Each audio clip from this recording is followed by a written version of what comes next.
ठीक है, इफिसियो 6 अध्याय और 10वीं आयत से हम पढ़ेंगे। तो शुरुआत करते हैं। एक बार फिर से पढ़ देता हूँ। इफिसियो 6 अध्याय और 10वीं आयत, और पेज नंबर 269, 269, 269। जो बहुत गहरी बात है, जो हमारे लिए बहुत जरूरी है। ये वो जड़ है। तो अगर इन बातों को आज हम सीख गए ना, तो हमारी लाइफ सेम नहीं रह सकती है, चाहकर भी सेम नहीं रह सकती है। ऐसा मेरे साथ हुआ है जब से ये चीजों को अपनाने की कोशिश की है।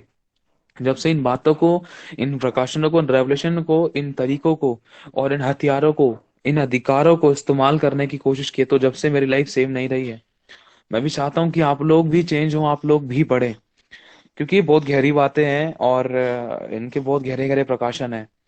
और अगर हम ऐसा करते हैं ना, तो वचन परमेश्वर का कौन सा वचन इस भाई? बात की गारंटी दे परमेश्वर का वचन इस बात की गारंटी देता है कि शैतान हमें छू नहीं सकता। ठीक है, तो हम सब लोग अपना अपना वीडियो और ऑडियो बंद करके रखेंगे, तो हम वचन में चलते हैं। कोई भी डिस्टरबेंस ना होने पाए। अपने फोन को छेड़खानी मत करना, सीधा वचन पर ध्यान देना, शैतान को मौका ना मिले। पता नहीं कौन सी बात आपके सीखने, आपके करेक्शन की हो, आपके समझने की हो। शैतान बहुत चालाक है, ध्यान रखना। लिखा है 10वीं आयत में, अगर इसकी हेडिंग पढ़े, आत्मिक युद्ध के हथियार। आत्मिक युद्ध के हथियार। सोचो, एक तरफ परमेश्वर कहता है कि तेरा युद्ध मैं लड़ूंगा, तो हमें हथियारों की क्या जरूरत है। बहुत गहरी बात है। अगर परमेश्वर खुद कह रहा है कि बेटा तुझे युद्ध में लड़ना ना होगा, युद्ध तेरा नहीं वरन मेरा है, तो युद्ध तेरा नहीं वरन मेरा है, और तेरे बदले का युद्ध मैं लड़ूंगा। और शैतान के सर को मैं तेरे पैरों तले को चलवा दूंगा, क्योंकि लिखा है ना, शांति का परमेश्वर शैतान को तुम्हारे पैरों तले शीघ्र ही को चलवा देगा। ऐसा लिखा है। तो हमें हथियारों की क्या जरूरत है। जैसे आप हो, आपके बच्चे हैं, और आपने अपने बच्चों से बोल दिया, अरे बेटा तू चिंता मत कर, मैं बात कर लूंगा, मैं निपट लूंगा, मैं लड़ लूंगा। तो आपके बच्चों को हथियार की जरूरत है नहीं है। लेकिन फिर भी एक एक ऐसा युद्ध है जिसमें हमें जो आत्मिक युद्ध है, जिसे हम आत्मिक कहते हैं, जो शारीरिक नहीं वरन आत्मिक है, जिसमें हमें हथियार की जरूरत है। अगर हम 10वीं आयत से पढ़े, लिखा है, इसलिए प्रभु में और उसकी शक्ति के प्रभाव में बलवंत बनो। बलवंत बनना जरूरी है। बलवंत कैसे बनेंगे? जब तक हम अपने आप को नम्र और दीन और परमेश्वर के अधीन नहीं करेंगे ना, तब तक हम बलवंत नहीं बन सकते। क्योंकि हमारी कमजोरी में ही परमेश्वर का बल, परमेश्वर की सामर्थ, परमेश्वर की शक्ति सिद्ध होती है।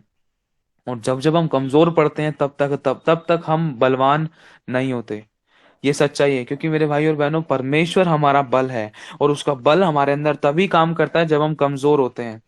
क्यों? क्योंकि जब हम बिल्कुल अपने आप को सरेंडर करते हैं ना, जब हम बोलते हैं प्रभु मुझसे तो कुछ नहीं बन पड़ा, मुझसे ये काम नहीं हो रहा, मुझसे आराधना नहीं हो रही, प्रार्थना नहीं हो रही, निर्बल हूँ, मैं उठ नहीं पा रहा, भौर में नहीं उठ पा रहा, मैं युद्ध नहीं कर पा रहा, शैतान के सर को कुचल नहीं पा रहा, मैं जीत नहीं पा रहा, मैं बलवंत नहीं हो पा रहा, मैं दुष्ट आत्मा नहीं निकाल पा रहा, मैं आशीष नहीं पा रहा, मैं उपवास नहीं रख पा रहा, बहुत सी चीजों में आज इंसान, हम विश्वासी लोग कमजोर होते थे। तो उन कमजोरियों में जब हम प्रभु से प्रार्थना करते हैं, तब हम बलवंत होते हैं। तो प्रभु कह रहा है, प्रभु के प्रभाव, प्रभु की शक्ति और उसके प्रभाव में बलवंत बनो। परमेश्वर के सारे हथियार बांध लो। हथियार तो हमें अपने बांधने की जरूरत है, हम परमेश्वर के क्यों बांधे? ये भी एक क्वेश्चन है। ये जो हथियार हैं परमेश्वर के, ये स्वयं परमेश्वर के ही हथियार हैं।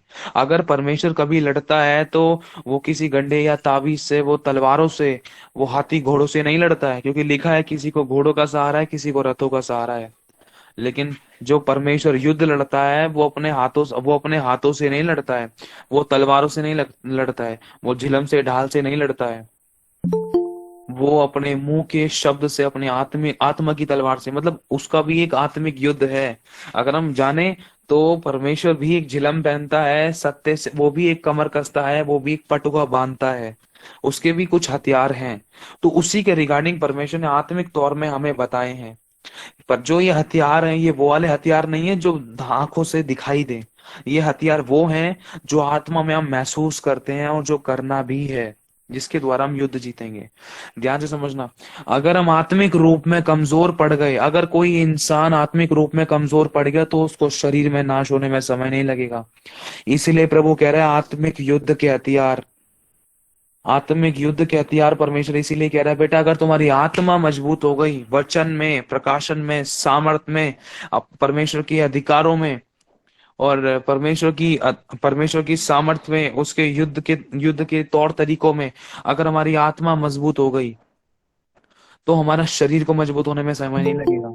वचन में क्यों लिखा है कि शरीर तो आत्मा के विरोध में काम करता है, इसीलिए काम करता है कि हम जो आत्मा के चाहती है, जो परमेश्वर का वचन चाहता है, वो हम ना करने पाए।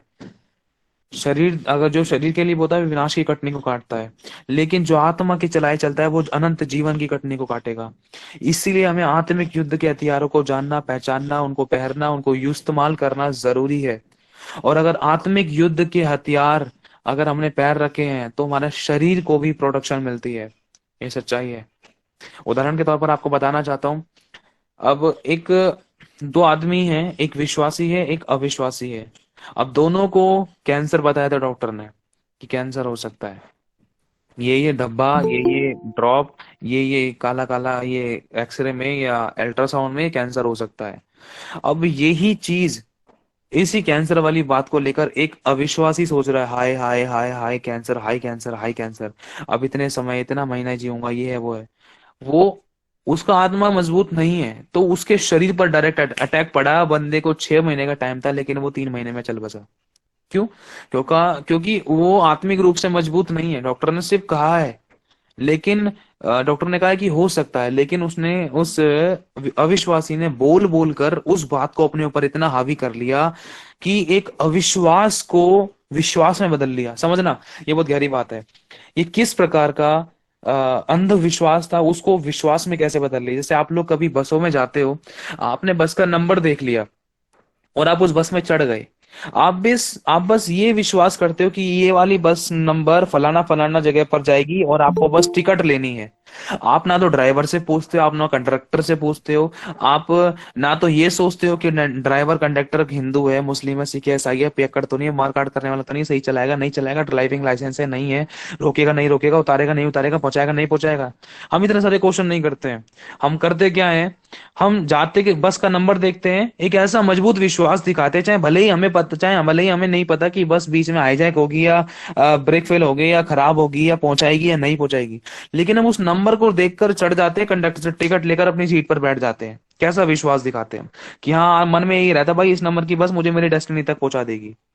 एक इसी प्रकार का एक अंधविश्वास भी होता है कि हाय हाय अब क्या होगा, ये समस्या, ये परेशानियां, ये बीमारियां, डॉक्टर ने बोल दिया तो होना ही है, वो डॉक्टर ही वही सब कुछ लगता है फिर तो। क्यों? क्योंकि शरीर पर मन लगा लिया, शरीर की बातों पर मन लगा लिया, है ना। तो इसमें जब एक आत्मिक व्यक्ति, जब एक विश्वासी के जीवन में ये वाली समस्याएं आती है, तो वचन को कोड करता है वो व्यक्ति।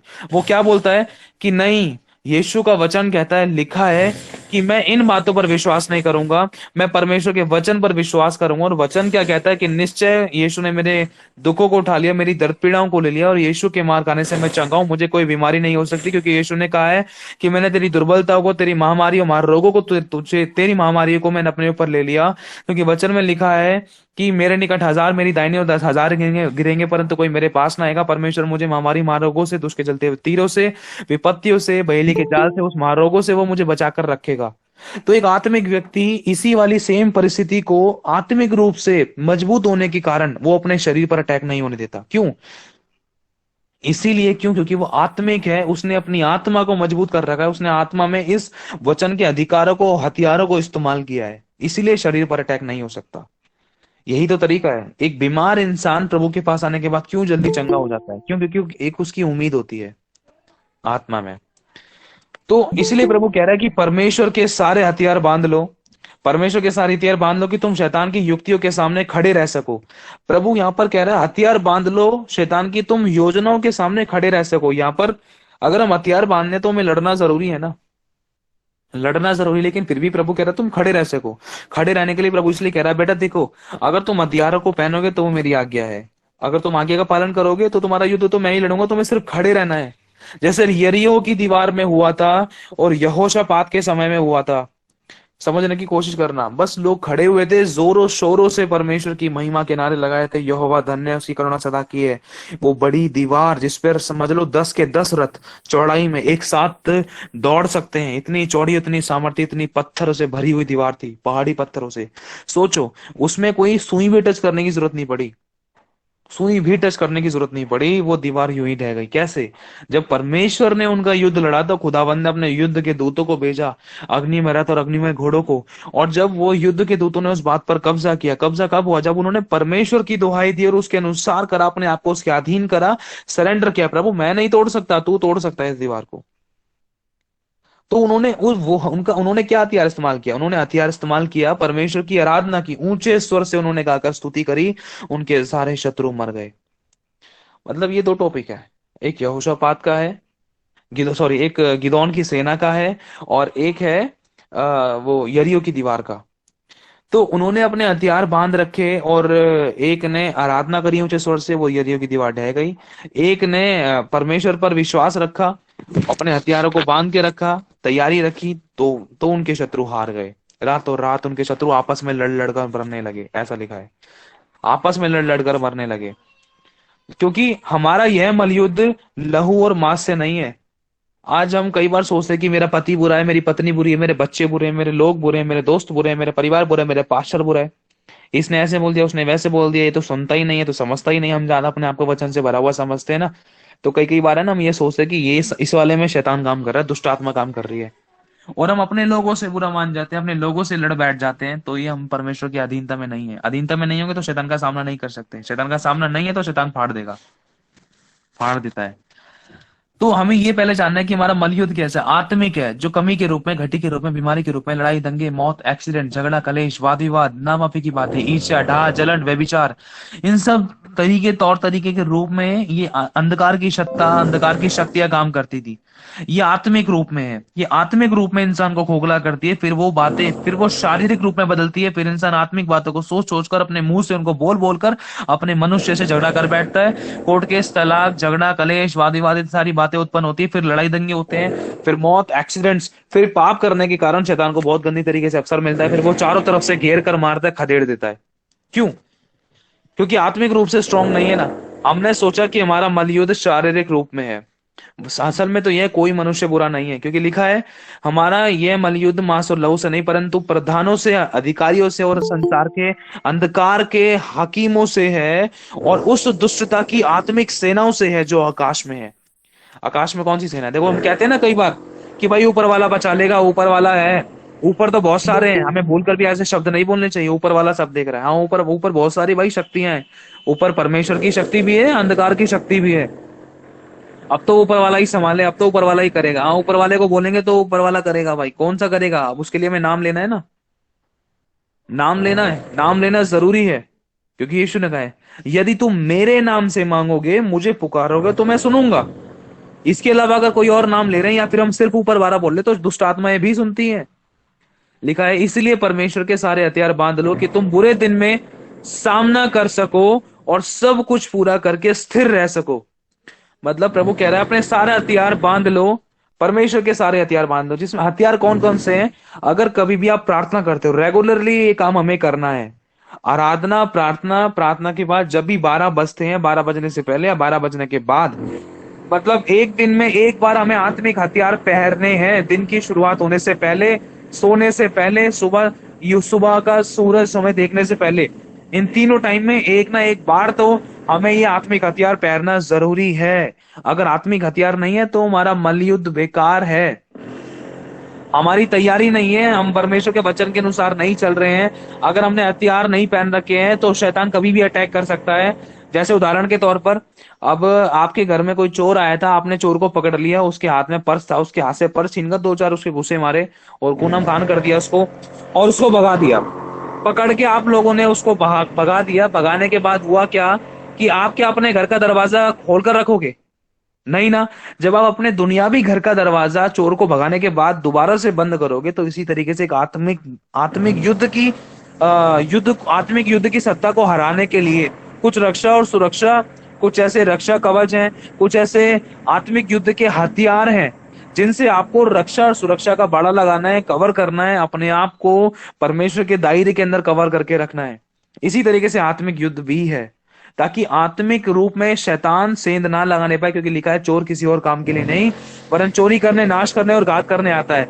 चोर कब आता है? चोर जब आता है जब सारे सो जाते हैं, जब घर का स्वामी सो जाता है। अब सोने वाली बात किसके लिए है?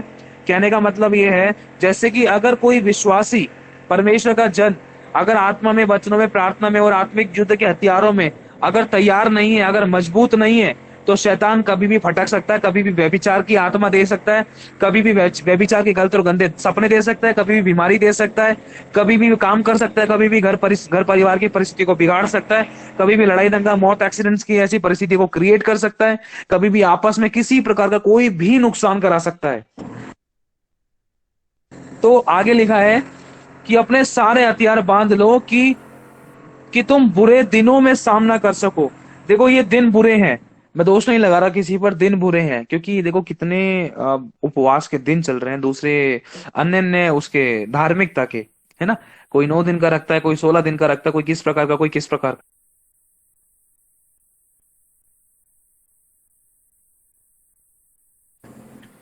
तो आप लोगों ने इन चीजों को नोटिस किया है कि जब जब ऐसे ऐसे काम होते हैं ना, तो और दुष्ट की शक्तियां काम करती थी।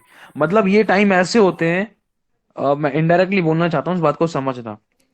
जब ये उपवास के दिन, व्रत के दिन, और ये जो मतलब जिसमें रात रात को जागना पड़ता है, या ये जो रावण जो फटता है उस रिगार्डिंग, और दूसरी जो जयंतीज वगैरह, ये पूजा पाठ के जो इन चीजों से रिलेटेड जो दिन आते हैं ना, तो ये अंधकार की सत्ता के एक्टिव होने के दिन होते थे। और ऐसे टाइम में ना अच्छे अच्छे भी लग जाते थे, अच्छे अच्छे भिनक जाते थे। क्यों? क्योंकि जो लोग आत्मा में तैयार नहीं है, जिन्होंने रक्षा के सुरक्षा के कवच नहीं पहने हैं, हथियार नहीं पहने हैं, वो फटके जा रहे थे, बहाने चाहे कुछ भी हो रहे थे, वो फटके जा रहे थे। और ऐसे टाइम में हमें तैयार होना, स्ट्रांग होना, मजबूत होना और सावधान रहना जरूरी है। क्यों? क्योंकि दिन बुरे हैं, क्योंकि लिखा है 13वीं आयत में, दिन बुरे हैं, दिन बुरे दिनों में तुम सामना कर सको और सब कुछ पूरा करके स्थिर रह सको। पूरा क्या करना है? जो प्रभु ने हमें सेवा दी है उसको पूरा करना है, अपने घर की आत्माओं को जीतना है, सुसमाचार सुनाना है, रातना प्रार्थना करनी है, अपनी घर की जिम्मेदारी को पूरा करना है। और अब जो परमेश्वर ने हमें आत्मिक रूप में तौर में दिया है, उसमें हमें उसे हमें थामे रखना है कि हमारा कोई मुकुट छीन ना ले, हमारी पोजीशन घटने ना पाए, हम खुदा से दूर ना होने पाए, स्थिर रहे परमेश्वर के मार्ग में, हम कभी हटने ना पाए, ना दाएं मुड़े ना बाएं मुड़े। इसीलिए सत्य से अपनी कमर कसकर, प्रभु कह रहा है सबसे पहला हथियार क्या है। इसीलिए ध्यान से समझना इन बातों को। कभी भी आप लोग प्रार्थना, जैसे उदाहरण के तौर पर मान लो 12 बजने वाले हैं रात के, अब 12 बजने 5 मिनट है, तो मैं 5 मिनट पहले ही अगर प्रार्थना में बैठूं, 5 मिनट में 5 मिनट, 12 बजने 5 मिनट पहले ही अगर प्रार्थना में बैठूं, तो वो प्रार्थना में बैठना, मेरे प्रार्थना में बैठने का कारण ये हो कि उस पूरे 23 घंटे 55 मिनट जो परमेश्वर ने मुझे संभाला, वरन उस आखिरी सांस तक भी संभाला, 11:55 तक भी प्रभु ने मुझे संभाला। तो उन बातों के लिए परमेश्वर का मैं धन्यवाद करूं। हर बात में मैं खुदावन प्रभु यीशु मसीह का धन्यवाद करूं कि परमेश्वर, मैं तेरा धन्यवाद करता हूं, तूने मुझे पूरे दिन संभाला, लड़ाई दंगे मौत एक्सीडेंट कमी घटी बीमारी परेशानी समस्याओं से, दुख तकलीफ से, कर्जा गरीबी घटी से, और एक्सीडेंट से, झगड़ा कलेश वाद विवादों से, सब प्रकार की समस्याओं से बचाया, मेरे शरीर के अंगों को सही सलामत सुरक्षित रखा। मतलब वो धन्यवाद का मिनट होता है, वो 5 मिनट। खुदा को अगर हम 5 मिनट वो धन्यवाद का देंगे ना, तो बहुत ब्लेसेड रहेगा हमारा आगे का टाइम। क्योंकि खुदा देखेगा कि इतने से कामों में ही धन्यवाद ही रहे, तो मैं इसके आगे जीवन में और क्यों ना करूं। जब बाप खुश होता है तो बाप को गिफ्ट देने में ना बहुत आसानी होती है, बच्चे तक गिफ्ट इजीली पहुंचता है और बच्चा भी खुश हो जाता है। तो हमें धन्यवाद करना जरूरी है। 11:55 से लेकर 12 बजे तक धन्यवाद करना जरूरी है। जैसे ही 12 बजते हैं, 12 बजते के साथ ही हमें नए दिन के लिए धन्यवाद करना है, और धन्यवाद करने के साथ साथ अब इन आत्मिक हथियारों को पहनना बिल्कुल मत भूलना, क्योंकि वही समय है आपको आत्मिक हथियारों को पहनने का। अगर उस समय आप लोगों ने आत्मिक हथियार नहीं पहने, अगर बिना आत्मिक हथियार पहनने सो गए, बिना लहू लगाए सो गए, बिना रक्षा सुरक्षा का बाड़ा बांधे सो गए, तो शैतान को मौका देने वाली बात है। और 100% शैतान काम करता था, या तो व्यभिचार के स्वप्नों के द्वारा, या तो डराने के द्वारा, या गाली गलौज के द्वारा, या लड़ाई दंगे के द्वारा, या किसी न किसी बहाने के द्वारा घर परिवारों में रातों रात में कलेश हो जाते थे। चाहे भले ही कंबल छीनने की बात हो, चाहे भले ही तकिया लेने की बात हो, बहाने बनते थे। बड़ी बड़ी समस्या, लोगों को पता भी नहीं है कि भाई प्रभु, तो मैं तो प्रार्थना करके सुना, अरे प्रार्थना तो कर ली, अब हमने चोर को पकड़ लिया। अब उदाहरण के तौर पर शिवम भाई, आप लोग भाई बहनों, आपने चोर को पकड़ लिया, चोर की गर्दन को पकड़ लिया, चोर आपका पर्स लेकर भाग रहा था, और आपने उससे पर्स छीन लिया। अब ये थोड़ी ना कि आप उसको छोड़ दो, मैं कह रहा हूँ चलो छोड़ भी दिया, पिटाई विटाई करके दो लात घूंसे लगाकर छोड़ दिया, लेकिन फिर उसके बाद अब ये थोड़ी ना कि आप अपने घर का गेट खुला छोड़ दोगे। नहीं ना। जब आप अपने घर का गेट खुला नहीं छोड़ सकते रात विरात में, क्यों? क्योंकि पता है आपको चोर एक बार आया तो दूसरी बार भी आ सकता है। अब जब पहली बार में आपको ठोकर लग गई थी, इस बार में तो दोबारा से ठोकर क्यों खाएं? इसलिए पहले से ही आप दरवाजा बंद करके रखना भैया। अब तो और ज्यादा तरीके से सावधान होना है। क्यों? जब अभी पर्स चुराने की कोशिश करी, अगर अभी मैंने दरवाजा खुला छोड़ दिया तो आगे चलकर सोना चांदी कुछ भी हाथ मार सकता था वो। तो यही मेन चीज है। इसी तरीके से एक आत्मिक रूप के कुछ हथियार हैं। अगर हम सोते हैं अगर हम सोते हैं तो सोते समय में कोई भी चोर किसी भी समय किसी भी तरीके से सेंध ना लगाने पाए। अगर किसी का वीडियो चालू है तो प्लीज वीडियो बंद करो अपना, नहीं तो रिमूव कर दिया जाएगा। शैतान को मौका ना मिले बिल्कुल भी। और लिखा है इसलिए सत्य से अपनी कमर कसकर। सबसे पहले आपको करना क्या है? सत्य से अपनी कमर को कसना है। ठीक है। एक सेकेंड, इससे पहले हम एक एक स्टेप और है, वो काम करना है। आपने प्रार्थना की है, आपने आराधना की है 12:05 तक, या जितना मर्जी आपका मन कर रहा है बैठो, कोई दिक्कत नहीं है। वो आपकी मर्जी है, वो आपके रिश्ते नाते को लेकर प्रभु के बीच में आपके साथ क्या चल रहा है वो आप जानते हो। लेकिन आत्मिक हथियार पहनने से पहले सबसे ज्यादा जरूरी क्या है? यीशु मसीह का लहू अपनी देह पर लगाना। यीशु मसीह का लहू अपने ऊपर लगाना, खुद पर लगाना। कैसे? अब आपको आंखें बंद करके रखनी है। आप घुटनों के बल या आलती पालती मारकर बैठे हो, आंखें बंद करके रखनी है। आपको आत्मा में अपने मन के अंदर एक ऐसा चित्र बनाना है कि यीशु मसीह का क्रूस आपकी आंखों के सामने है। ठीक है। ये सच्चाई है। ये चीज आपको रेगुलर करना है प्रार्थना में, अगर आप बचना चाहते हो तो, क्योंकि दिन बुरे हैं। और शैतान सबसे पहले कड़वे बीज रात को ही बोता था, और वही कड़वे बीज हमारे मुख के द्वारा पनपते थे, जिसके कारण अभिलाषा गर्भवती होती थी, फिर वो पाप को जनती थी। फिर उन पापों के कारण परमेश्वर से नाता टूटता था, फिर शैतान को मौका मिलता था, फिर घर परिवार टूटते थे, बिखरते थे, फिर उन्हीं बातों के लिए आंसू बहाओ, हाय ऐसा हो गया, हाय वैसा हो गया। इसीलिए पहले से ही सावधान होना जरूरी है कि आपकी आत्मिकता पर ठेस ना पहुंचे, क्योंकि दिन बुरे हैं। आपको घुटनों के बल बैठकर कोशिश करना, घुटनों के बल बैठकर। अगर आलती पालती मारे तो कोई दिक्कत वाली बात नहीं है उसमें भी। आप जब प्रार्थना कर रहे हो आंखें बंद करके, अपनी आंखों के अंदर आपको एक इमेजिनेशन करना है, एक चित्र बनाना है। क्या चित्र? ये बनाना है कि एक क्रूस आपके सामने लटका है, खून से लद, पता है यीशु उस पर लटके हुए थे, और यीशु का खून यीशु के बदन पर और उस क्रूस पर लगा हुआ है। पहले धन्यवाद करना प्रभु यीशु तेरे कुर्बानी के लिए, तेरे लहू के लिए, तेरे क्रूस के लिए, जो तूने मेरे लिए बहाया, मेरे लिए अपनी जान दी और मेरे लिए तू उठा। तो करना क्या है प्रभु यीशु? जैसे ऐसे एक उदाहरण के तौर पर आपको करना क्या है, जैसे कि आप बैठे हुए हो तो आपको ऐसे इमेजिनेशन करना है कि आपके सामने क्रूस है हकीकत में, तो आपको अपना हाथ बढ़ाना है सीधा और उल्टा। सर ये हकीकत में आपको ऐसा करना है, आत्मा में, मतलब बैठे बैठे आंखें बंद करके करना है। अब ये नहीं कि हकीकत में अपना खून वून निकाल लिया कहीं से, या किसी का खून कर दिया उसका खून निकाल लिया, या कुछ खून खान सब लेकर बैठ गए कटोरे के अंदर, उसको दीवार पे लगा दे, फिर क्रूस बना दिया, उस पे से हाथ ले लेकर हम मुंह पे लगा रहे हैं, आंखों कानों मुंह पे दांतों पे लगा रहे हैं। नहीं, ऐसा नहीं करना है। ये एक स्पिरिचुअलिटी है, ये एक आत्मिक तौर में हमें करना है, ध्यान रखना। ठीक है। तो करना क्या है? सबसे पहले यीशु मसीह का लहू लेना है, हमें क्रूस पर से आंखें बंद करके अपने हाथों को बस ऐसे ही हिलाना है, ऐसे महसूस करना है कि हाँ मैं यीशु मसीह के क्रूस पर हाथ लगा रही हूँ। यीशु मसीह के हाथों पर, यीशु मसीह की छाती पर, यीशु मसीह के मुंह पर, यीशु मसीह के क्रूस पर हाथ लगा के उसके लहू को अपने हाथों में लेकर मैं अपनी आंखों में लगाती हूँ। प्रभु यीशु तेरे लहू मेरी आंखों में लगाती हूँ, मेरी आंखें पवित्र हो जाए। फिर से लेना, प्रभु यीशु तेरे लहू में अपने मन पर, विचारों पर, बुद्धि पर, ज्ञान पर, समझ पर, मेरे सोच विचारों पर लगाती हूँ, ये लगाता हूँ। प्रभु सब कुछ आपके नियंत्रण में, आपके लहू से मैं धो देती हूँ। अपने मन को पूरे तरीके से, अपने दर्शनों को, अपने सपनों को मैं यीशु तेरे लहू से धो देती हूँ, ताकि मुझे कोई गलत बुरी बात, बुरे सपने ना सताएं। फिर उसके बाद यीशु का लहू लेना, अपने बालों पर लगाना, जहां जहां वहां पर आपको तकलीफें थी, आपके प्राइवेट पार्ट, अपनी जुबान, आपके दांत, आपके मसूड़ों, आपके नस नस नड़ी नाड़ों पर यीशु मसीह का पवित्र सामर्थ्य लहू आपको बोल कर लगाना है। और एक्शन के साथ, जैसे समझ लो आप, आपके हाथ में सरसों का तेल है, आप उस तेल को हाथ में मल रहे हो, मल के आप अपनी छाती पर, कोहनियों पर, घुटनों पर, पिंडलियों तक, जांघों तक, हिप्स तक, अपने बॉडी के अंदरूनी अंगों तक भी आपको बोल कर लगाना है। कैसे? एक बार आपको बता देता हूं।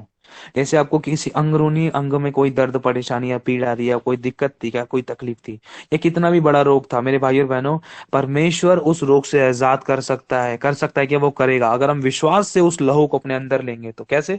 प्रभु यीशु, मैं आपका लहू लेता हूँ, मैं अपने जुबान में, जुबान पर, अपने होठों पर, दांतों पर, आंखों पर, अपने चेहरे में लगाता हूँ, ताकि फुंसी फुटे सब गायब हो जाए। मेरी जुबान पर तेरा नियंत्रण हो, मेरी आंखों से मैं पवित्र काम देखूं, पवित्रता में चलो, पवित्रता ही मुझे नजर आए। मैं अपने कानों में लगाता हूँ ताकि मैं पवित्रता की बातें सुनूं। यीशु मसीह में आपका लहू अपनी गर्दन पे लगाता हूँ, रीढ़ की हड्डी में, बैक में, और मेरे गुदाद्वार पर, मेरे हिप्स पर। और यीशु मसीह में आपका पवित्र सामर्थ्य लो, मैं अपने चेस्ट पर, मेरे फेफड़ों पर, मेरे मेरे बॉडी के, अब मेरे हड्डी हड्डी, मांस मांस पर, गुदे गुदे पर यीशु मसीह में आपका लहू लगाता है। यीशु मसीह आपका लहू आपकी टांगों पे से, आपके शरीर पर से लेता हूँ, मैं अपने कंधों पर, हड्डियों पर, कोहनियों पर, उंगली अंगूठों पर। और यीशु मसीह में आपका पवित्र सामर्थ्य लो, मेरे गले की नसों पर, नड़ी नाड़ियों पर, और मेरी सांस की नलियों पर, मेरी सांसों पर यीशु आपका लहू लगाता हूँ। यीशु मसीह में आपका पवित्र सामर्थ्य लहू, मैं अपने छाती की हड्डियों पर, मेरे फेफड़ों पर, मेरी चेस्ट पर, और मेरे ब्रेस्ट पर, और यीशु मसीह मेरे फेफड़ों पर, मेरे मेरे दिल की धड़कनों पे, नस नस में, नड़ी नाड़ों में, मेरे पेट, लीवर, किडनी, यकृत, छोटी आंत, बड़ी आंत, मेरे मेरे किडनियों पर, मेरे शरीर के अंदरूनी अंगों पर, मेरे प्राइवेट पार्ट में, मेरे यीशु मसीह आपका पवित्र सामर्थ्य लहू मैं लेता हूँ, लगाता हूँ। प्रभु यीशु मसीह में आपका पवित्र सामर्थ्य लहू लेता हूँ, मैं जांघों पर लगाता हूँ, अपने घुटनों पर, हड्डी हड्डी पर, कटोरी पर, और मेरे घुटनों की ग्रीस पर लगाता हूँ। यीशु मसीह मेरे पिंडलियों पर, मेरी आगे पिंडली की ये जो हड्डी है, इस पैर की हड्डी को भी यीशु तेरे लहू से धोता हूँ। तेरे लहू को मैं अपनी उंगली और अंगूठों में, पैर के तलवों तक लगाता हूँ। प्रभु यीशु मसीह में आपका पवित्र सामर्थ्य लो मेरे बालों पर लगाता हूँ, जो बाल सफेद हो रहे थे ये काले हो रहे हैं। मैं विश्वास करती हूँ मेरे शरीर के जो अंदरूनी अंगों में जो भी समस्याएं थी, यीशु तेरे लहू से वो धुल चुकी है। मैं चंगी हो चुकी हूँ, मैं चंगा हो चुका हूँ। और इसके साथ साथ आपको प्रभु यीशु मसीह का लहू दोबारा से लेकर ये बोलकर कि यीशु तेरे लहू में शिफा है, चंगाई है, छुटकारा है, रिहाई है, बरकत है, दुष्ट के बंधनों से आजादी है, पापों की क्षमा है, आपके लहू में पुनरुत्थान की सामर्थ है। इस पवित्र सामर्थ्य लहू को प्रभु यीशु मसीह मैं अपने लहू में मिलाता हूं। जैसे ही आप यीशु के लहू को अपने लहू में मिला लोगे और विश्वास करोगे आंखें बंद करके, तो समझ लेना खुदा का लहू आपके अंदर आ चुका है। उसके बाद आपको कोई भी गलत शब्द नहीं बोलना है।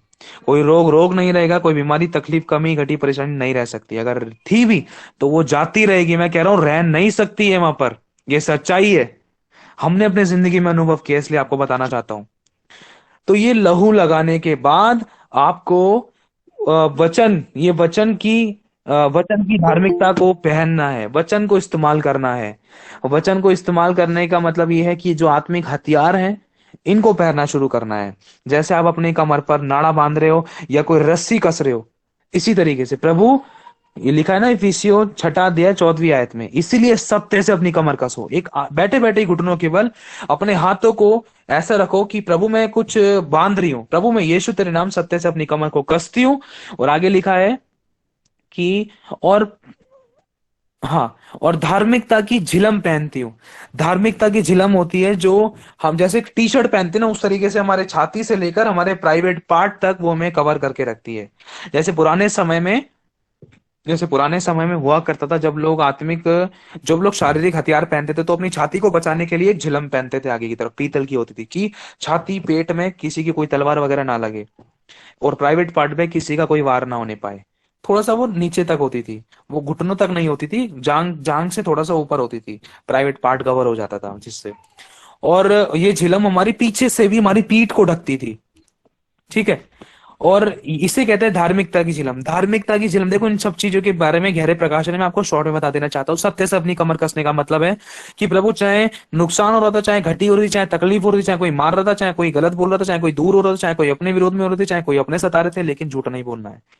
इसे कहते हैं सत्य से अपनी कमर कसना। अगर हम इन वचनों की गहराई को नहीं पकड़ रहे हैं तो मैं कह रहा हूँ हथियार चाहे हम कितने भी एक्शन कर लें, सब कुछ खोखला है, कोई फायदा नहीं है। तो सत्य से अपनी कमर का कसने का मतलब है हमें हर बात में सत्य का साथ देना है। सत्य क्या है? वचन। वचन क्या है? यीशु। यीशु का साथ देना है, चाहे अपने सताए, चाहे अपने दिल दुखाए, चाहे अपने छोड़ दें, चाहे अपना नुकसान हो।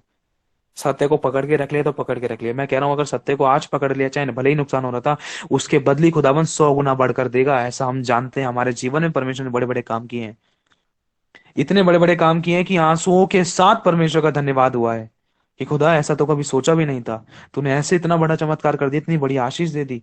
खोया तो इतना था, खोया तो इतना था, इतनी समस्या तो इतनी हुई थी, टेंशन तो इतनी हुई थी, लेकिन इतनी बड़ी शक्ति, इतनी बड़ी सामर्थ्य, इतने बड़ा आनंद, इतनी बड़ी आशीष, सत्य से कमर कसना।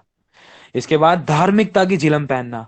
धार्मिकता मतलब परमेश्वर के वचन की गंभीरता को लेकर उसी की सिद्ध इच्छा को पूरा करने की एक योजना, एक विधि को अपने अंदर ले लेना, कि प्रभु मुझे जीना है तो तेरे लिए जीना है, प्रसन्न करना है तो तुझे करना है, किसी मनुष्य को नहीं। काम करना है तो तेरे लिए करना है, शैतान के लिए नहीं। उस धार्मिकता, सच्ची धार्मिकता, ये नहीं कि मैं सिर्फ दिया धूपबत्ती अगरबत्ती कर रहा हूँ, बड़े बड़े चढ़ावे चढ़ा रहा हूँ, या मैं किसी को रोटी दे रहा हूँ, कपड़े दे रहा हूँ। वो धार्मिकता के काम तो करने की कोशिश कर रहा हूँ, लेकिन आत्मा में, मेरे मन में कपट है, मेरा मैल धोया नहीं गया, तो वो कोई फायदा नहीं है, क्योंकि लिखा है तुम्हारे सारे धार्मिक काम मेरे आगे मैले चिथड़ों के समान है। इसीलिए प्रभु कह रहा है अपनी अंतरात्मा में निष्कपट रहकर अपनी नहीं वरन परमेश्वर की सिद्ध इच्छा को पूरा करना है, उसके वचन की अधीनता में रहना है, उसके वचन को गंभीर रूप से लेना है, हल्के में नहीं लेना है कि चलो कोई नहीं आज नहीं, अरे कोई नहीं थोड़ा प्रसाद तो खा ही लेते हैं, कोई बात नहीं, अरे पति कह रहा है पूजा तो कर ही लेते हैं, नहीं। गंभीर रहना है उसकी धार्मिकता में, परमेश्वर के उस मजबूत विश्वास में, उसके वचन की गंभीरता में, वचन को हमें पूरी तरीके से पहला स्थान देना है, हल्के में ठट्टे में नहीं उड़ाना है। इसे कहते हैं धार्मिकता की जिलम पहनना, एक्शन के साथ, जैसे आप टी शर्ट पहन रहे हो, धार्मिकता की प्रभु मैं जिलम पहनता हूं। उसके बाद, और पांवों में मेल के सुसमाचार की तैयारी के जूते। पांवों में मेल की सुसमाचार की तैयारी के जूते, जैसे आप जुराब पहनते हो ना, वैसे ही आपको शूज पहन रहे हैं, एक्शन करना है, प्रभु मैं जूते पहन रही हूँ, मेल की सुसमाचार की तैयारी के मतलब मुझे मेल मिलाप कराने के लिए कदम बढ़ाना है, चाहे कुछ भी हो जाए। किससे मेल मिलाप कराने के लिए? मनुष्य का परमेश्वर से। कैसे? सुसमाचार के द्वारा और विश्वास के द्वारा, और उन उसकी तैयारी हमें करनी है। और लिखा है प्रभु तेरा वचन मेरे पांव के लिए दीपक और मेरे मार्गों के लिए उजाला है, मतलब वचन हमारी मदद करेगा, हमारे मार्गों पर उजाला देगा कि हम ठोकर ना खाएं। कैसे? क्योंकि हमने मेल के सुसमाचार के जूते पहन रखे हैं। तो ताकि कंकड़ पत्थर, जो भी समस्याएं थी सुसमाचार सुनाने में, अपने घर परिवारों को जीतने में, तो वो कंकड़ पत्थर हमें चोट ना पहुंचाने पाए, वो चुभने ना पाए, हमारे विश्वास को डगमगाने ना पाए, हमारे मार्ग से हमें भटकाने ना पाए, हमारे मार्ग से हमें वापस लौटाने ना पाए, वरन हम मार्ग पे चलते रहे उस मेल के सुसमाचार के जूतों को पहनकर। ध्यान रखना, ठीक है। और आगे लिखा है 16वीं आयत में, और इन सब के साथ, मतलब इन सबको छोड़कर नहीं, जरूरी है, अगर एक हथियार नहीं है तो बेकार है। समझ लेना, उद्धार का टोप नहीं है तो शैतान ने अगर आकस्मिक हथियार, अगर सामने उदाहरण के तौर पर ऐसे कोई भाई है, एक ने रक्षा कवच पहन रखे, एक ने रक्षा कवच नहीं पहन रखे, जिसने नहीं पहन रखे उसने रक्षा कवच का सर का हेड नहीं पहन रखा है, हेलमेट नहीं पहन रखा है, वो टोप नहीं पहन रखा है, तो जिसने पहन रखा था उसके हाथ में तलवार थी, उसने तलवार से उसकी गर्दन उड़ा दी, बात ही खत्म। जो चीज अंग ढका हुआ नहीं था, जो अंग तैयार नहीं था, जिस एरिया में हम तैयार नहीं थे, वहीं पर शैतान अटैक करता था, कमजोरी को पकड़ता था। गहरी बात है, ध्यान रखना। और इन सब के साथ विश्वास की ढाल लेकर स्थिर रहो। ढाल पता है कैसे कहते हैं? आप अपना उल्टा हाथ देख रहे हो, उस उल्टे हाथ के अंदर एक है ना ऐसा कवच पहनते हैं, जिससे कि हम उस दुष्ट के जलते हुए तीरों को बुझा सकें, और उस ढाल के द्वारा हम स्थिर रहें। कौन सी ढाल है? जैसे आपने कैप्टन अमेरिका मूवी देखी होगी पुराने टाइम में, ढाल का मतलब होता है जैसे एक हाथ में तलवार है, दूसरे हाथ में ढाल है, जिससे हम तलवार के वार से बचते हैं, जिससे हम बड़े बड़े खतरनाक हथियारों के वार से बचते हैं। अपने उल्टे हाथ से हम रोकते हैं और सीधे हाथ से हम मारते हैं। उल्टे हाथ से जैसे थाली, जैसे परात के आकार का एक रक्षा कवच होता है, उसे ढाल कहते हैं। उसके अंदर हाथ को अटकाने का, हाथ को पहनाने का एक एक हुक होता है, तो उसे ढाल कहते हैं। अब वो ढाल क्या है? वो विश्वास की ढाल है। मतलब अगर शैतान जलते हुए तीर फेंक रहा था, अरे तेरे तो घर तो बन ही नहीं सकता है, तेरा पति बदल नहीं सकता है, तेरे घर में बदलाव नहीं आया, तेरे को तो बीमारी है, तेरे को तकलीफ है, तेरे को समस्या है, कलेश है, झगड़ा है, वाद विवाद है, तेरा रिश्ता तो टूटा हुआ है, तेरा तो कोर्ट केस चल रहा था, ये दुष्ट के जलते हुए तीर हैं, जो किसी मनुष्य के द्वारा आ सकते थे। शैतान किसी के भी द्वारा काम कर सकता था। तो ये दुष्ट के जलते हुए तीर है। तू तो चंगा हो ही नहीं सकता, देख तूने प्रार्थना भी कर ली, आराधना भी कर ली, देख तू चंगा ही नहीं हो रहा, देख तेरा प्रति तो बदल ही नहीं रहा। ये दुष्ट के जलते हुए तीर है। तो उस समय आपको विश्वास की ढाल रखनी है मजबूती से, कि वो तीर आपके ऊपर हावी ना हो सके। मुझे विश्वास है मेरा पति बदलेगा, मैं विश्वास करती हूँ मेरी आशा नहीं टूटेगी, मैं विश्वास करती हूँ मेरा विश्वास नहीं डगमगाएगा, क्योंकि लिखा है प्रभु मेरे विश्वास और आशा का परमेश्वर, मेरी आशा फिर कभी ना टूटेगी, मैं फिर कभी लज्जित ना होऊंगा, मैं फिर कभी लज्जित ना हूं, क्योंकि लिखा है समझ रहे हो ना?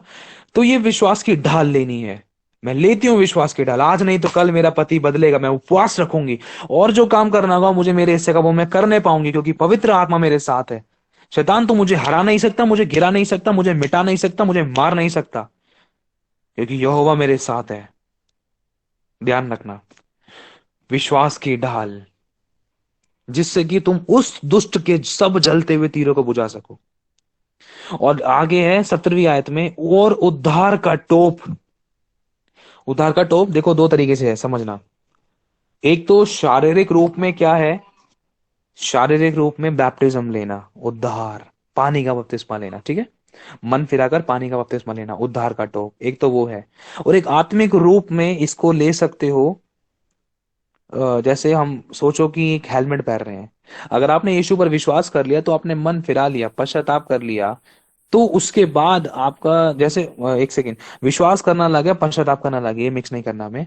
जैसे मैंने यीशु मसीह के नाम पर विश्वास किया और मैंने ये बोला कि प्रभु मैं विश्वास करता हूँ, मैं पश्चाताप करता हूँ, मेरे पापों के कारण तू मारा गया, गाड़ा गया, तीसरे, देखो बहुत लंबी लिस्ट है, लंबा तरीका है, तो मैं शॉर्ट में बता देना चाहता हूँ कि प्रभु मेरे झूठ बोलने, चुगली, मेरे इस पाप के कारण तूने क्रूस की दर्दनाक मृत्यु को सहा, तूने इस पाप के कारण हाथ पैरों में कोड़े, हाथ पैरों में कीले ठुकवाई, कोड़े खाए, छाती में भाला खाया। तो प्रभु इस गलती के कारण तूने मेरे लिए अपनी जान दी, मेरे लिए जो दंड मुझ पर आना था वो दंड तूने लिया, मेरे बदले तू नरक चला गया। प्रभु मैं पश्चाताप करती हूँ, मैं पश्चाताप करता हूँ और मैं विश्वास करती हूँ, मन फिराती हूँ अपने उन सभी पापों से, और मैं तेरी ओर फिरती हूँ, तेरे पास आती हूँ, और मैं पवित्र जीवन जीने के लिए तैयार हूँ, मेरी मदद सहायता कर। तो एक वो एक सच्चा विश्वासी बन जाता है इस प्रार्थना के द्वारा, कि प्रभु तूने मेरे लिए मारा गया, मेरे लिए गाड़ा गया, मेरे लिए जी उठा, मेरे लिए किस कारण मारा गया इस बात के लिए पता होना चाहिए, किस कारण गाड़ा गया ये भी पता होना चाहिए, किस कारण जी उठा ये भी पता होना चाहिए। तब हमारा पश्चाताप, तब हमारा मन फिराना पूरा होता है। ठीक है, ये भी थोड़ा खोलकर बताया जाए तो समय लग सकता है, लेकिन अभी आपको शॉर्ट में बताया है। तो जैसे ही हम विश्वास कर लेते हैं प्रभु के नाम पर, दुष्ट के जलते हुए तीरों को बुझा ले, जब हम उद्धार का टोप पहनते हैं, जैसे शारीरिक रूप में मैं आपको बता दी कि पानी का बपतिस्मा लेना, मन फिराकर उसके पास आना, तो इसको आत्मिक रूप में कैसे ले, ये मतलब शारीरिक रूप में तो करना ही है, पानी का बपतिस्मा तो लेना जरूर है, पानी का बपतिस्मा लेना जरूर है, लेकिन इसके साथ साथ आत्मिक रूप में भी एक काम है। जब यीशु मसीह ने खुद पानी का बपतिस्मा लिया था, तो क्या हमें नहीं लेना है? जब यीशु ने खुद आज्ञा दी है, मन फिराओ, पिता पुत्र पवित्र आत्मा के नाम से बपतिस्मा लो, तो तुम पवित्र आत्मा का दान पाओगे। बहुत कुछ लिखा है, बहुत सारी बातें लिखी हैं आगे, है ना? तो अब एक बार लिखा है, और उद्धार का टोप, जैसे आप लोग हेलमेट पहन रहे हो, सोचना, इमेजिनेशन करना, बैठे बैठे ही आपको ये काम करना है प्रार्थना के टाइम पे, 12 बजे के बाद, या 12 बजे से पहले भी कर सकते हो, लेकिन एक दिन में एक बार तो आपको जरूर करना है, लेकिन उस टाइम पर करना है जब आप सोने वाले हो, उससे पहले। ध्यान रखना, ये नहीं कि खा पी लिए, रात ना प्रार्थना, सॉरी, खा पी लिए सो गए, फिर उसके बाद धड़ल्ले से सोने के बाद, अपने सारे काम धंधे करने के बाद, पूरा दिन बिताने के बाद, संसार में कामों में तकलीफों कलेशों में आने के बाद हथियार पहन रहे, तो कोई फायदा नहीं है। पिट पिटा के हथियार पहनने से कोई फायदा नहीं है, नुकसान उठा के हथियार पहनने से कोई फायदा नहीं है, आंसू में आने से, आंसू में आने के बाद, कलेशों में, तकलीफों में आने के बाद हथियार पहनने से कोई फायदा नहीं है। तो समय समय तैयार रहना है। तो जैसे एक हेलमेट पहनते हैं ना, उसी तरीके से आपको आत्मा में विश्वास रखना है कि हाँ प्रभु एक आत्म उद्धार का टोप है, मतलब एक एक ऐसा रक्षा कवच है, ऐसा सोने का एक हेलमेट है जो मैं पहन रही हूँ, मैं पहन रहा हूँ, जिससे मेरे कानों की, मेरे आंखों की, मेरे मेरे मेरे थोड़ी की, और मेरे जबड़ों की, और मेरे चिक की, मेरे गाल की, और मेरे क्या बोलते हैं, आंखों के नीचे जो हड्डियां होती हैं इनकी, और मेरे दिमाग की नसों की, अगल बगल के वाले पार्ट की भी प्रभु, मेरे माथे की भी तू रक्षा करेगा, जिसमें से सिर्फ आंखें नजर आएंगी। वो होता है एक हेलमेट। तो उसको भी उस विश्वास के द्वारा हमें विश्वास के साथ साथ पहनना है। पहला, कि हमें अगर बपतिस्मा लेने का मौका मिल रहा है पानी का, तो हमें वो मौका नहीं गंवाना है, पानी का बपतिस्मा तो लेना ही है। और दूसरा, अगर हमने बपतिस्मा ले लिया है तो हम इस तरीके से भी हमें करना है, अगर नहीं लिया है तो भी हमें पानी का बपतिस्मे का मौका खोना नहीं है। कोशिश रखनी है, इस बात के लिए प्रार्थना में रखना कि प्रभु मुझे पानी का बपतिस्मा मिले, मैं कहाँ लूँ कहाँ ना लूँ, मुझे बताए, मुझे दर्शन दे, स्वप्न दे, मुझे ऐसी कलीसिया में लेकर चले। ठीक है, जब तक पानी का बपतिस्मा नहीं मिल पा रहा था, तब तक आपको ये भी करना जरूरी है, ताकि आपकी आत्मिक आंखों, आपकी आत्मिक विचारों, मन में कोई ठेस ना पहुंचे। क्योंकि सबसे बड़ा रोग क्या कहेंगे लोग, लोगों का काम है कहना, ये सारी बातें कहाँ से उठती थी? मन में से, कि तूने ऐसे कह दिया, वो क्या कहेगा, ये क्या कहेगा, पति क्या कहेगा, पत्नी क्या कहेगा, धर्म बदल गया, ये बदल गया, वो बदल गया, मैं बदल गया, तू बदल गया, है ना?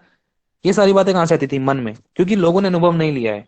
और अगर ये सारी दुष्ट के जलते हुए तीर आ रहे थे, अगर हमने अपने मन में, अगर हमने अपने उद्धार का टोप नहीं पहन रखा, अगर अपने सर का रक्षा कवच नहीं पहन रखा है, तो ये दुष्ट के जलते हुए तीर काम कर सकते थे, कहीं भी काम कर सकते थे। शारीरिक रूप में हमें दुख दे सकते थे, या आत्मिक रूप में भटका सकते थे। तो अब उद्धार का टोप अगर पहनते तो इसके फायदे क्या हैं? उद्धार का टोप, इसके फायदे क्या हैं? कि हमारे विचार, बुद्धि, ज्ञान, सम्मान, सोच विचार, मेमोरी पावर, याददाश्त बिल्कुल भटक नहीं सकते हैं। ये इनमें रक्षा सुरक्षा रहेगी। मैं कह रहा हूँ थोड़ा बहुत भटक भी गए थे ना, तब भी इनमें पूरी तरीके से हम गिर नहीं सकते हैं। वचन हमें संभाल लेगा अगर हम पहले से ही तैयारी करके चलेंगे तो। क्योंकि सबसे पहले शैतान सबसे पहले मन में डालता था।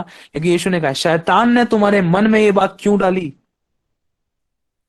समझना कि पतरस तूने क्यों संदेह किया, शक क्यों किया, डर क्यों किया, डरा क्यों? क्योंकि देखो, डर किसका काम है? डालना शैतान का काम है। जहां मन में डर आ रहा है किसी काम को लेकर, किसी विश्वास के काम को लेकर, किसी चमत्कार को लेकर, अपनी प्रार्थना पे ही शक हो रहा है, तो ध्यान रखना उस समय उद्धार के टोप की जरूरत है हमें। क्योंकि शैतान मन के अंदर डर डाल रहा है। जहां पर डर है, जहां पर अंधविश्वास है, वहां पर विश्वास नहीं है। इसलिए प्रभु कहता है, डर मत, केवल विश्वास कर। डर और विश्वास का नाता नहीं है। जहां विश्वास है वहां डर नहीं है, जहां डर है वहां विश्वास नहीं है। इसी तरीके से जहां अंधविश्वास है वहां पर डर भी है, लेकिन विश्वास नहीं है।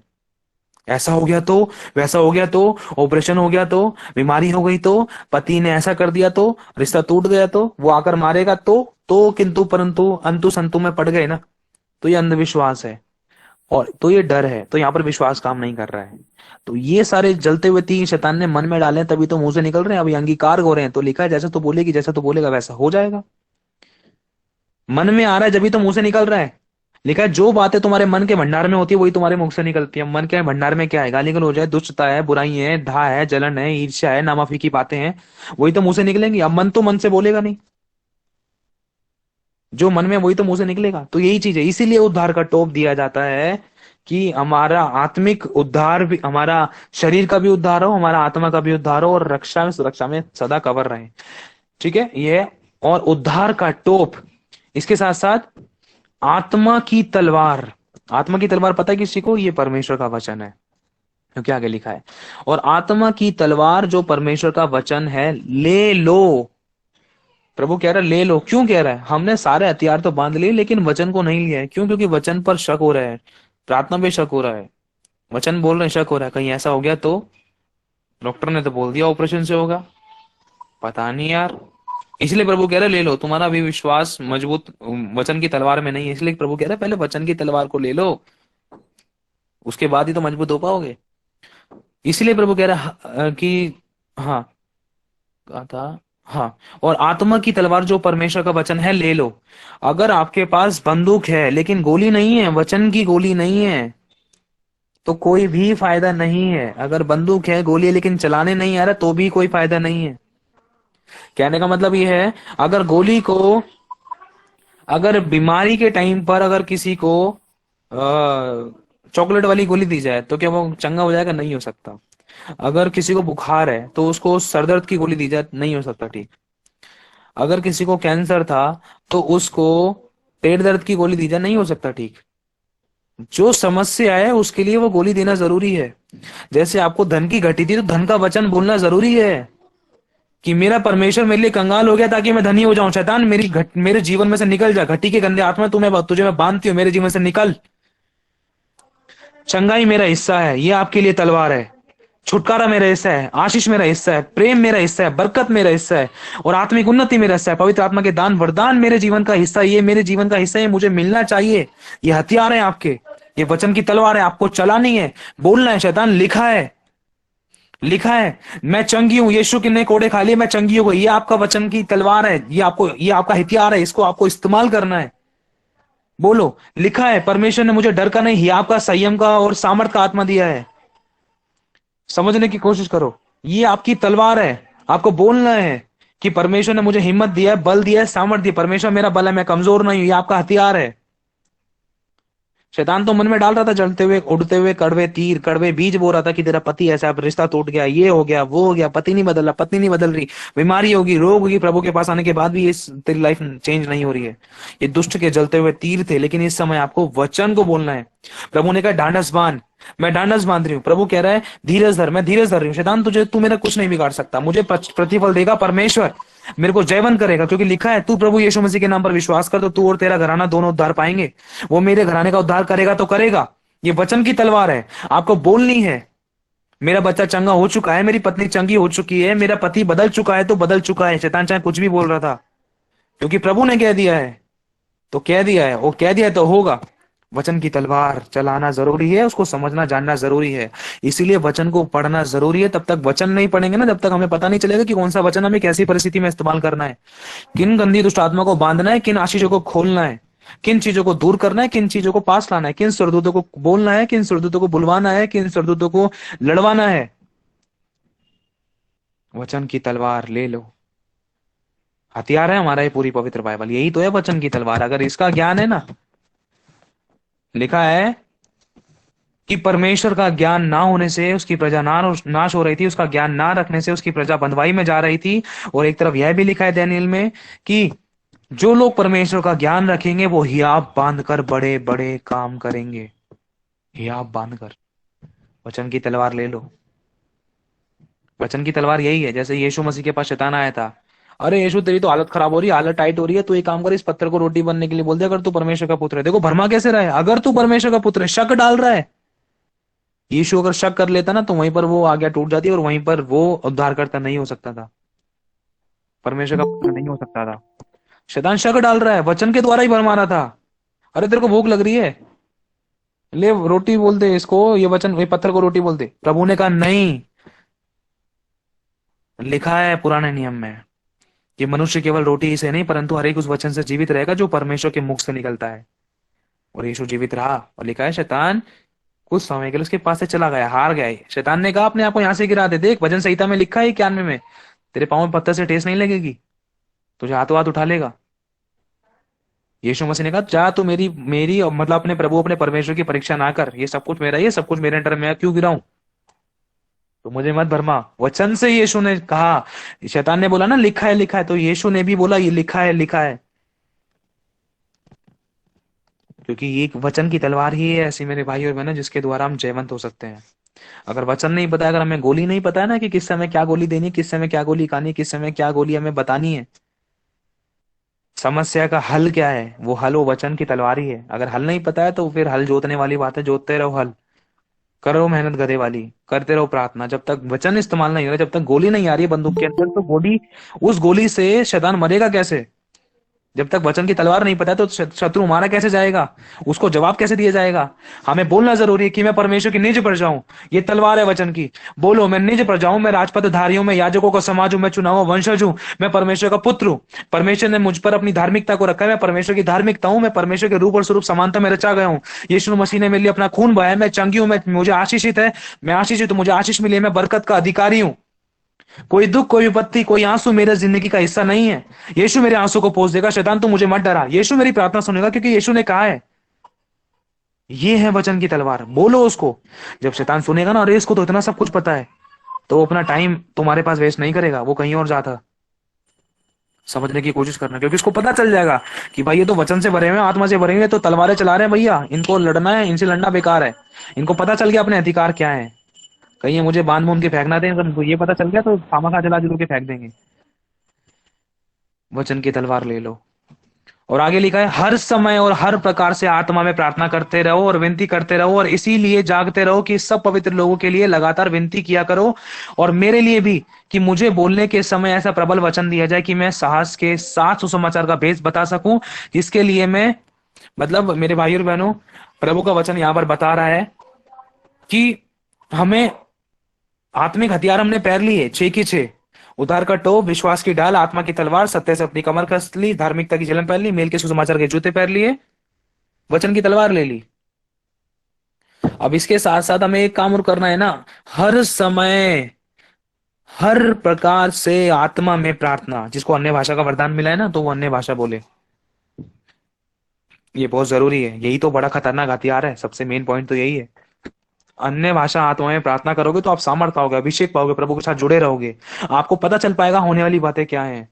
बहुत कुछ जान पाओगे, बहुत कुछ है अन्य भाषा का, जब आप अन्य भाषा में प्रार्थना करते हो करोगे तो। लेकिन अगर अन्य भाषा का वरदान नहीं है तो प्रार्थना में मांगो, प्रभु मुझे इस योग्य बना, मैं अपने आप को पूरी तरीके से समर्पित करता हूँ, ताकि वो पवित्र आत्मा का दान मुझे मिले। क्योंकि प्रभु आपने कहा है कि तुम पिता से पवित्र आत्मा मांगोगे तो वो तुम्हें क्यों ना देगा। पिता मैं आपसे मांगती हूँ, उपवास रखो, रखो उपवास, प्रभु से मांगो, प्रभु बेचैन हो जाएगा। जब आप मांगोगे, बदलोगे अपने आप को, इच्छा रखोगे, तो प्रभु जरूर पूरी करेगा। ठीक है।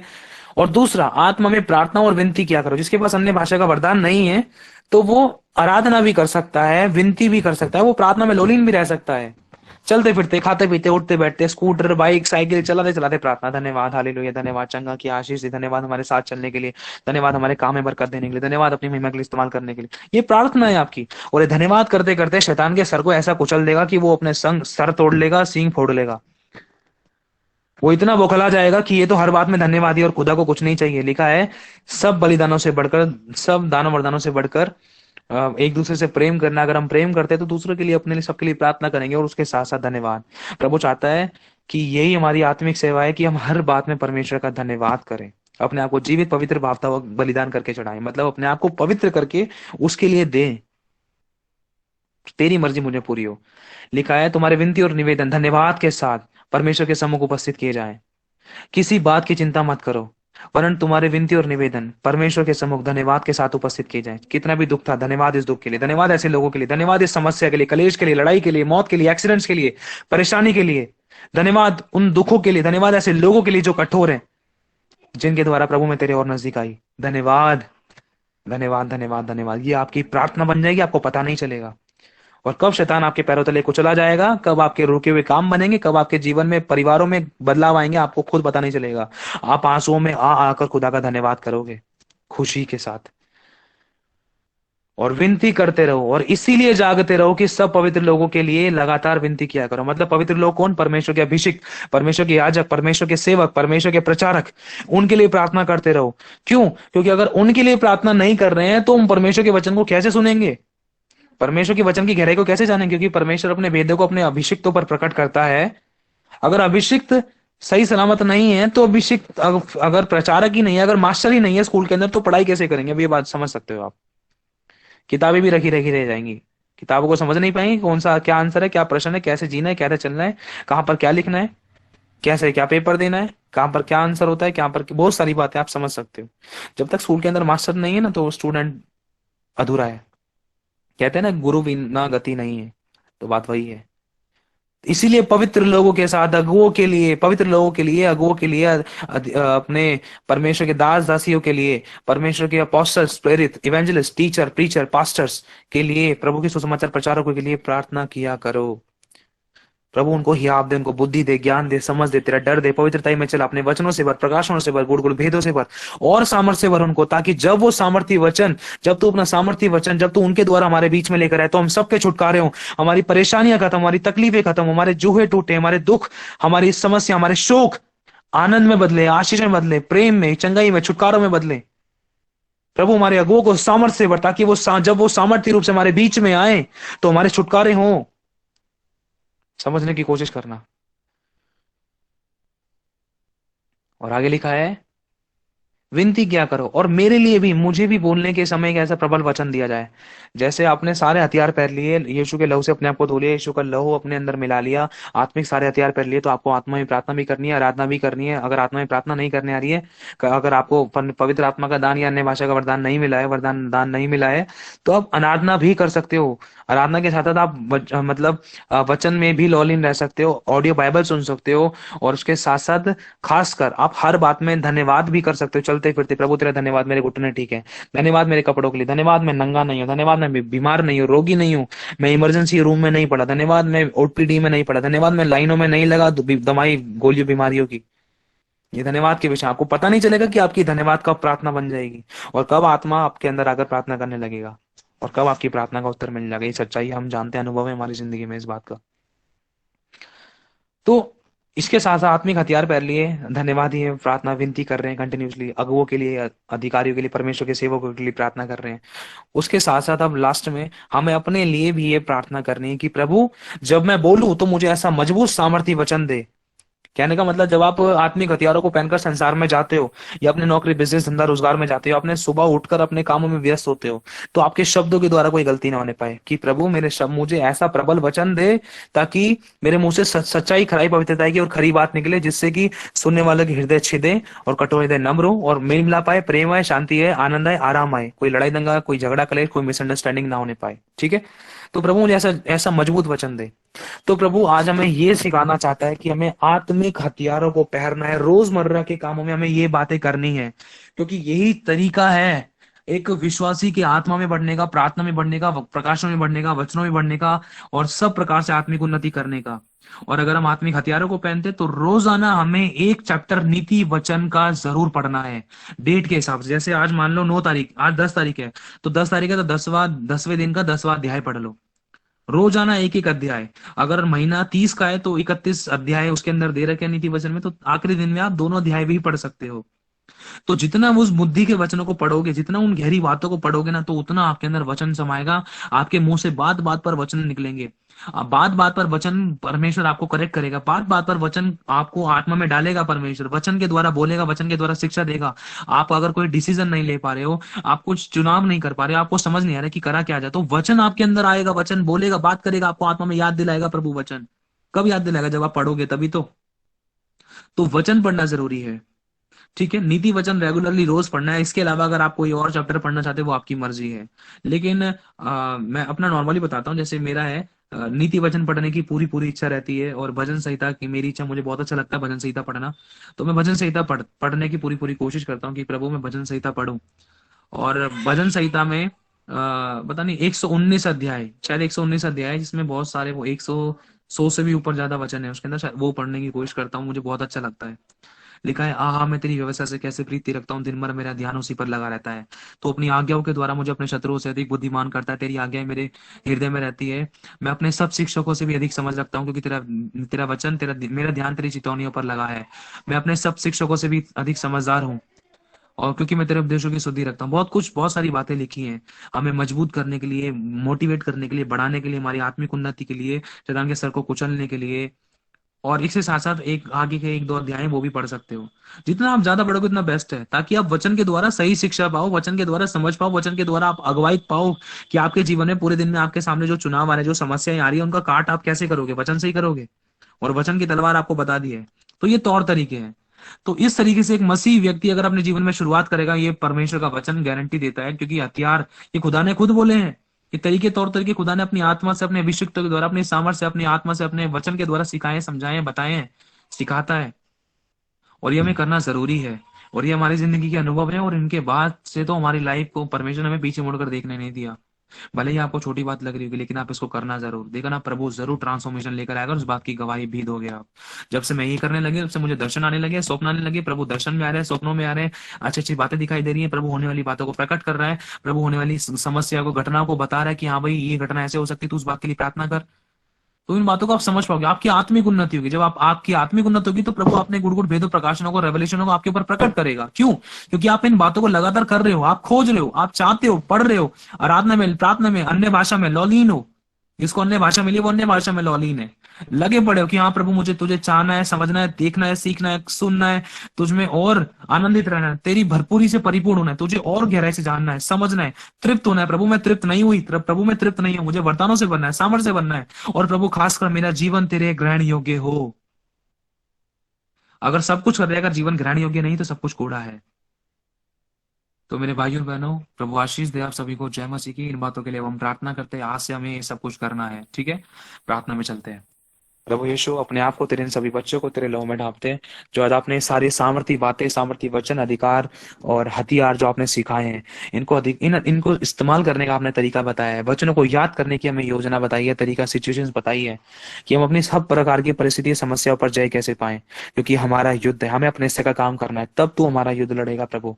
और हथियारों के बांधने के साथ साथ प्रभु, खासकर हम अपने आप को तेरे अधीन करें, अपने आप को नम्र, जीरो, शून्य और दीन करें, और अपने मन में से सब प्रकार के विरोधों को निकाल कर तेरे आगे दीन और नम्र बने। तब ये सारी चीजें, हमारे चमत्कार, बड़ी बड़ी गवाहियां, बड़े बड़े आश्चर्य कर्म, बड़े बड़े सामर्थ्य काम हमारे जीवन में हो सकेंगे। हम इस बात को जानने पाए पिता। हम अपने आप को आग के अधीन करते हैं, आपके लहू के हाथ के नीचे आते हैं, हमारे मन में सब प्रकार के मनुष्य के विरोधों को निकालते हैं, हम सबको क्षमा करते हैं। प्रभु आप हमें क्षमा करना। हम धन्यवाद देते हैं, आगे का समय आपके हाथों में सौंपते हैं। प्रभु जो भी बीमार है उसको चंगाई की घोषणा करते हैं, टूट रिश्ते को जोड़ देने के लिए धन्यवाद देते हैं, अनाथ और विधवा की शुद्धि लेने के लिए धन्यवाद देते हैं, बेरोजगारों को अच्छा रोजगार देने के लिए, इनकी घटी को भरपूरी बदलने के लिए, इनकी जरूरतों को पूरा करने के लिए, इनको चंगा करने के लिए, आशीष देने के लिए, बरकत देने के लिए, इनकी आत्मिक उन्नति करने के लिए, इनकी आत्मा का विकास करने के लिए धन्यवाद देते हैं। प्रभु जो गहरी बातें आज आपने सिखाई है, इनको मन करने पाए, मनन करने पाए, क्योंकि हमारे लिए भला है। क्योंकि प्रभु, क्योंकि तूने कहा है जागते रहो कि तुम परीक्षा में ना पड़ो, ताकि चोर सेंध ना लगाने पाए, चोर इनकी आशीषों को ना चुराने पाए। और प्रभु ये जागृत रहने पाए, इन वचनों को, इन प्रार्थना को, इन तरीकों को अपनाने पाए खुदावन, ताकि शैतान इनकी आशीषों को चुराने ना पाए, शैतान सेंध ना लगाने पाए, शैतान गड़बड़ी ना फैलाने पाए, ना इनके जीवन में ना इनके परिवार में। प्रभु तेरा धन्यवाद देते हैं। आज जब तेरे बच्चे इन बातों को जान चुके तो इनकी मदद सहायता करना पवित्र आत्मा जी प्लीज, ताकि ये इन बातों को अपने जीवन में अपनाने पाए, ताकि शैतान के सर को कुचले, ताकि आपके आत्मा की अगुवाई में चले। हम धन्यवाद देते हैं प्रभु, हमसे कुछ भी नहीं बन पड़ा, जो आपने सिखाई आपकी कीमती मोती, हम विश्वास से इनको अपने हृदय में रखते हैं। और हम आपको धन्यवाद देते हैं, आपकी आत्मा का धन्यवाद देते हैं जो आपने अपनी आत्मा से सिखाया है। प्रभु यीशु मसीह के नाम से इस प्रार्थना को मांगते हैं पिता, सुन और कबूल करें। Amen, amen, amen. Thank you. Amen. आमीन आमीन आमीन आमीन आमीन आमीन। Amen.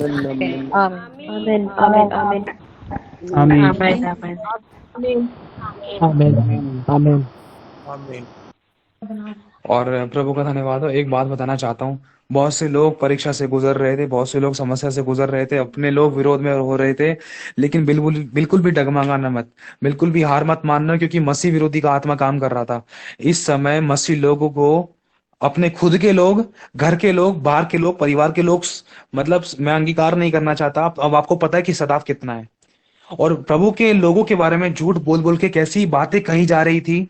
अपने लोग और दूसरे लोग, क्यों? क्योंकि अपने आज अपनों को देखकर प्रसन्न नहीं थे। और लेकिन मनुष्य बुरा नहीं है, जैसे कि प्रभु का वचन अभी आप हमने पढ़ा है कि कोई मांस और लहू से हमारी लड़ाई नहीं है, लेकिन शैतान किसी को भी इस्तेमाल कर रहा था हमें खुदा से दूर करने के लिए। लेकिन ध्यान रखना, जो हमारे विरुद्ध में थे वो हमारे फेवर में होंगे, उनको फेवर करने का तरीका हमारे हाथ में है। हमें आंख के बदले आंख नहीं करनी है। और बहुत सारे लोग इस मीटिंग के अंदर प्रभु के अनुसार सही चल रहे हैं, प्रभु का आत्मा उनको अद्भुत तरीके से बढ़ाने पर है। बहुतों की बेइज्जतियां हुई हैं, घर में, बाहर में, मैं कह रहा हूँ बड़ी भीड़ में बेइज्जती हुई है, और परमेश्वर उनको सामर्थ्य रूप से इस्तेमाल करने जा रहा है। ये भविष्यवाणी बहुत सामर्थ्य रूप से इस्तेमाल करने जा रहा है। प्रभु कह रहा है, देख तेरे आंसू को मैंने देखा, तेरी प्रार्थना मैंने सुनी है। ये स्पेशली प्रभु का आत्मा कह रहा है, तेरे आंसू को मैंने देखा, तेरी प्रार्थना मैंने सुनी है। बस ढांढस बांध, लोगों ने मुझे सताया ना, तुझे भी सता रहे, लेकिन ध्यान रख, तुझे मैं सदा के घमंड का कारण ठहराने पर हूं। बस जुबान पर लगाम लगा और चुप रह, और चुप रहकर उस बातों को, दुख को सह। क्योंकि लिखा है कि जब तुम नाना प्रकार की परीक्षा में पढ़ो, जब तुम ऐसी ऐसी बातों को सुनो, जब तुम्हारे पर दोष लगाए जाए, सही होने के बाद भी तुम्हें गलत ठहराया जाए, तुम्हारे बारे में निंदा की जाए, तुम्हारे बारे में दूसरों के साथ चुगली की जाए, तुम्हारे बारे में दूसरों को गलत बताया जाए, ढोल बजाया जाए तुम्हारे बारे में, तो तुम आनंदित और मगन होना, क्योंकि उस समय तुम्हारे लिए स्वर्ग में बड़ा प्रतिफल है। और जिन्होंने बेइज्जती करी है, उनके घुटने तुम्हारे आगे टिकने वाले, वो प्रार्थना के लिए आने वाले हैं। उनके वो लोग, वो खुद कहने पाएंगे कि तेरा परमेश्वर, लिखा है ना कि अन्य जाति क्यों कहने पाएगी तेरा परमेश्वर कहाँ रहा। प्रभु अपनी सामर्थ को प्रकट करेगा और लोग कहेंगे, लोग जान लेंगे कि ये वो वंश है जिसे यहोवा ने आशीष दी है, कि तेरा परमेश्वर हमारा परमेश्वर है।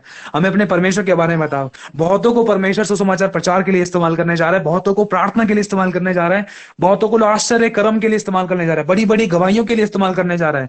बहुत से लोगों को परमेश्वर अपने वरदानों को इस्तेमाल करने के लिए, अपने आप को प्रकट करने के लिए प्रभु इस्तेमाल करने जा रहा है।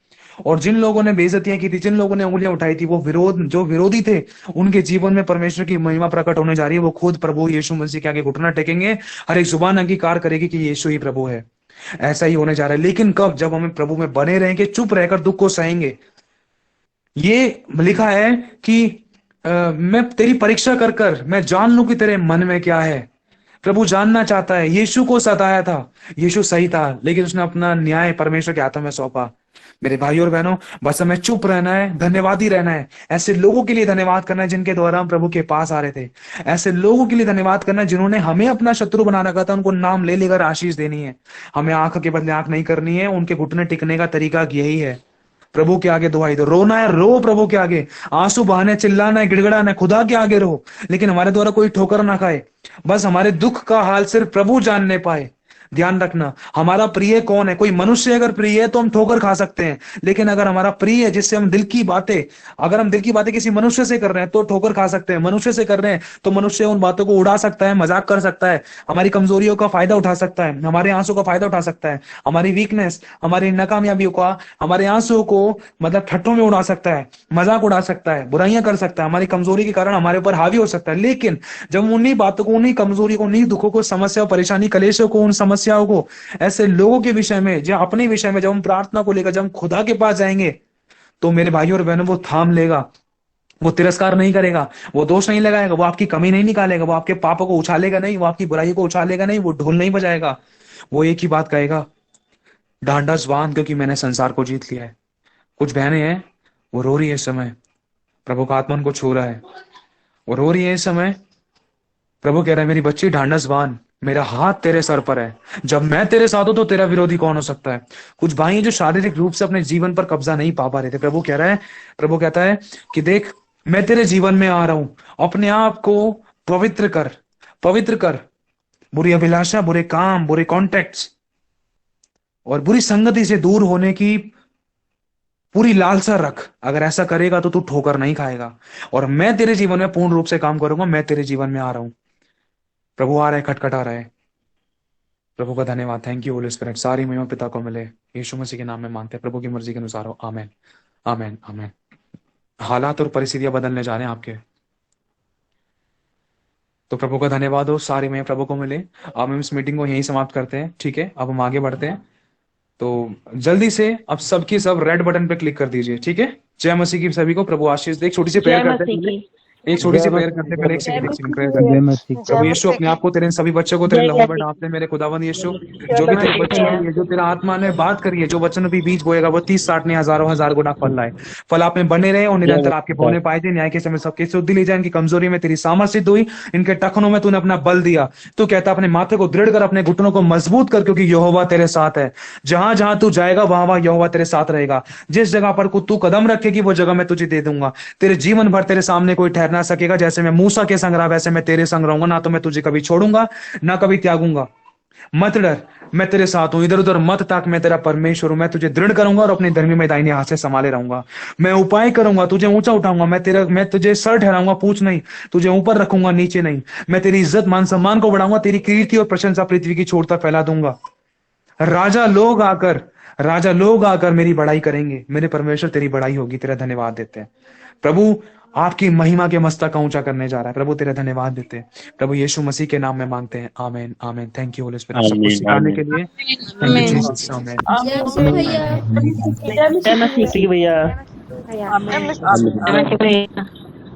जय मसीह की। मसीह की भैया, जय मसीह भैया। जय मसीह भैया,